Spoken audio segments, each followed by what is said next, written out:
بسم اللہ الرحمن الرحیم۔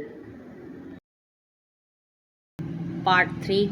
یہاں یہ بات قابل ذکر ہے کہ بعض غیر مسلم مصنفین نے اس واقعے پر یہ اعتراض کیا ہے کہ ایک پرامن تجارتی قافلے پر حملہ کرنے کا کوئی جواز نہیں تھا۔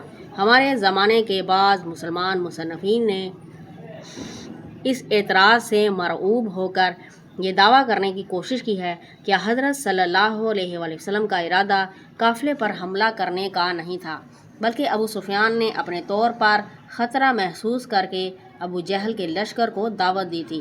لیکن واقعے کی یہ تشریح صحیح احادیث اور قرآنی اشارات کی روشنی میں درست نہیں ہے۔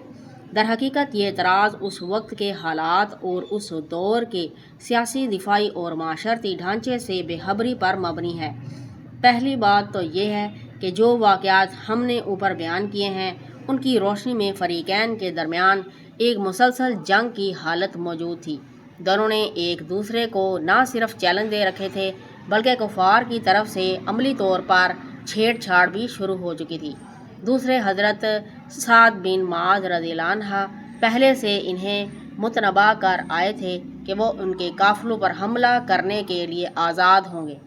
تیسرے، اس دور میں شہری اور فوجی افراد کی کوئی تفریق نہیں ہوتی تھی۔ کسی معاشرے کے تمام بالغ مرد مقاتلہ یعنی لڑنے والے کہلاتے تھے۔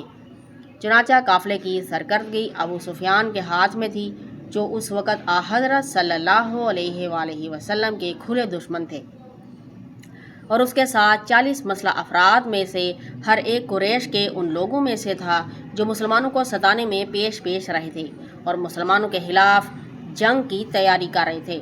اور یہ قافلہ بھی اگر کامیابی سے مکہ مکرمہ پہنچ جاتا تو قریش کی جنگی طاقت میں بڑے اضافے کا سبب بنتا۔ ان حالات میں اس کو ایک پرامن تجارتی قافلے پر حملہ قرار دینا اس وقت کے حالات سے ناواقفیت یا محض عناد کا کرشمہ ہے، اور اس کی وجہ سے ان واقعات کا انکار کرنا کسی طرح درست نہیں ہے جو صحیح احادیث سے ثابت ہیں۔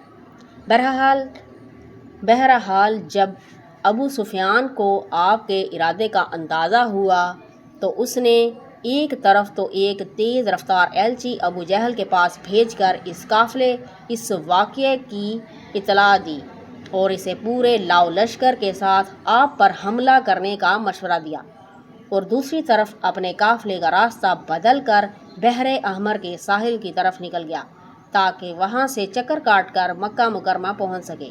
ابو جہل نے اس موقع کو غنیمت سمجھ کر ایک بڑا لشکر تیار کیا اور لوہے میں غرق ہو کر مدینہ منورہ کی طرف روانہ ہو گیا۔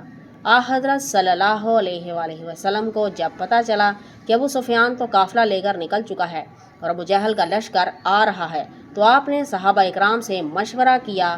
سب نے یہی رائے دی کہ اب ابو جہل سے ایک فیصلہ کن معرکہ ہو جانا چاہیے۔ چنانچہ بدر کے مقام پر دونوں لشکروں کا مقابلہ ہوا۔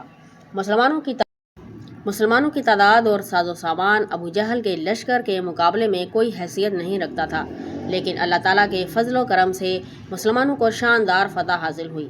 ابو جہل سمیت قریش کے 70 سردار جو مسلمانوں کی دشمنی میں پیش تھے مارے گئے، اور دوسرے 70 افراد گرفتار ہوئے، اور باقی لوگ میدان سے بھاگ کھڑے ہوئے۔